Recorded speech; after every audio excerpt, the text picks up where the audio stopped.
Good morning, everybody. It is the day of the playoffs. Wow. Terrified beyond belief. I'm not really, I have to say. I'm relaxed. I'm sort of at ease, really, with what's gone on. I don't know whether or not it's because Leeds United have performed at such a high ebb this season. So, my main aim was automatic promotion.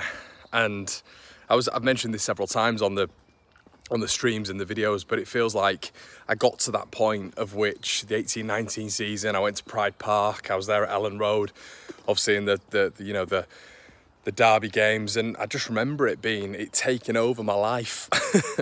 And I remember just almost thinking when we'd done the job at Derby, when we'd beaten them 1-0, that it was job done.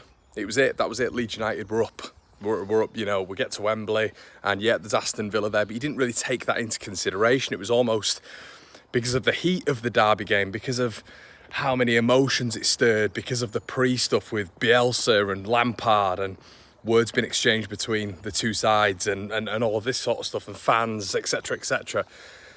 It had become something which was much more than a football game, and it had just become pride. It had become pride between the two teams as well. So listen, it has to be said, this game doesn't really have that same verve to me. It doesn't have that same sort of anger, but at the same time, it is a massive game for Leeds United, and the most important thing on the line here is obviously promotion, but we have to bear in mind that if we do get the job done tonight, which I think we will, if we do get the job done tonight, it is only half the job.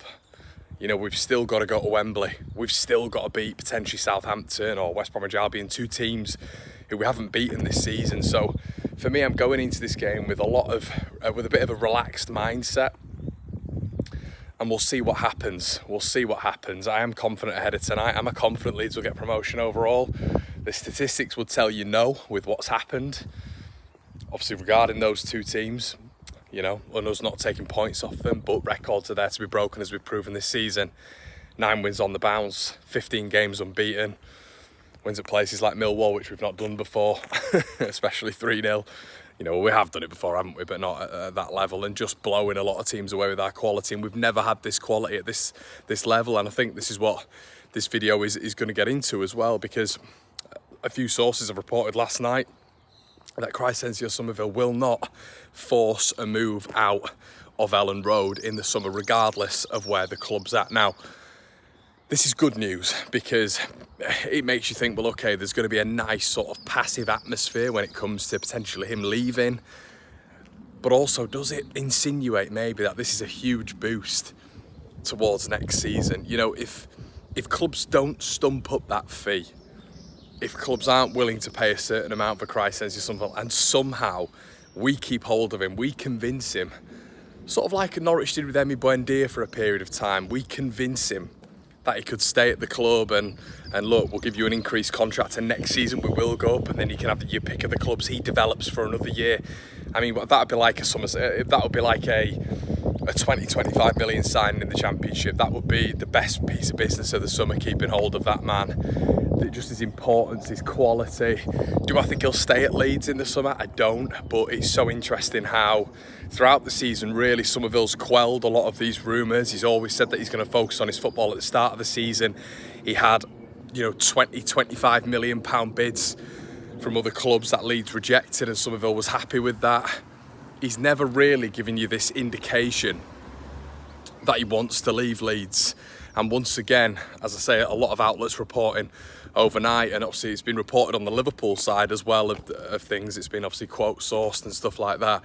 That look, he's not going to be forcing a move out. If Leeds, essentially, you're reading between the lines, if Leeds don't want him to go and a bid's not acceptable, he will not force it. And that is a massive plus, and it's rare nowadays. You don't see that, and we saw it at the start of the season with Willian Yonto, and maybe Somerville's looked at that and thought that is just the wrong way of doing things. Somerville had his pick of good clubs, Premier League clubs at the start of the season, said no, Leeds had good offers coming in, said no. Obviously, Willian Yonto on the other side of things, maybe a little bit of rawness and immaturity there, was turning around and saying the complete opposite, was almost trying to force himself out of the club, and you feel like you're going to get that maybe a little bit from Willian Yonto. Maybe not him forcing himself out of the club, but you do feel he's going to move on.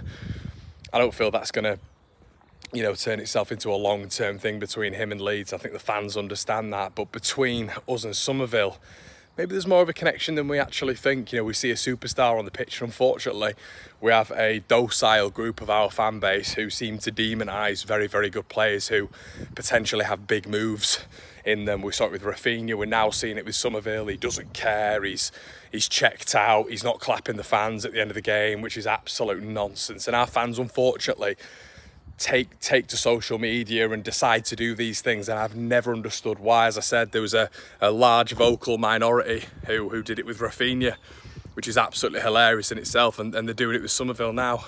But what they fail to understand is we would be nowhere near where we are without that little wizard on the left. And yeah, it's short memories in football, unfortunately, and it is just what it is. But overall, when we're looking back on tonight, I'm really sort of excited for the game. I'm calm, I'm a little bit passive, and listen, it's 50% of the job done. I think Leeds will win tonight. I've got a feeling we'll win tonight. But the big boost is, and if I'm a Leeds United fan and a fan or, you know, and player, and I'm reading that ahead of tonight, it gives me a real boost. You know, Crysencio Somerville not going to be forcing a move out. Now listen, if we're looking at the logistics of it, that could just mean that he knows moves are going to come in for him. He knows big offers are going to come in for him. He knows that Chelsea, Newcastle, Liverpool are going to come in for him.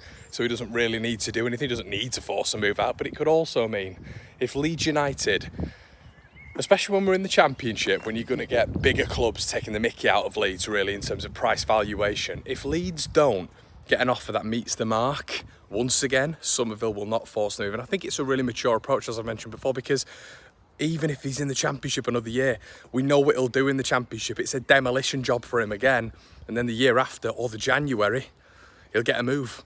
100%. That's never going to go away for Crysencio Somerville. And the beauty about it is he might get there could be I don't know, if he proves it in the Championship again and he's unbelievable, blows it away, there could be a Barca, there could be other clubs like that looking at him. We've seen stranger things happen. We've seen Martin Braithwaite, ex-Middlesbrough, move to bloody Barcelona. So stranger things have happened, and yeah, he's a wonderful player at this level, I should say.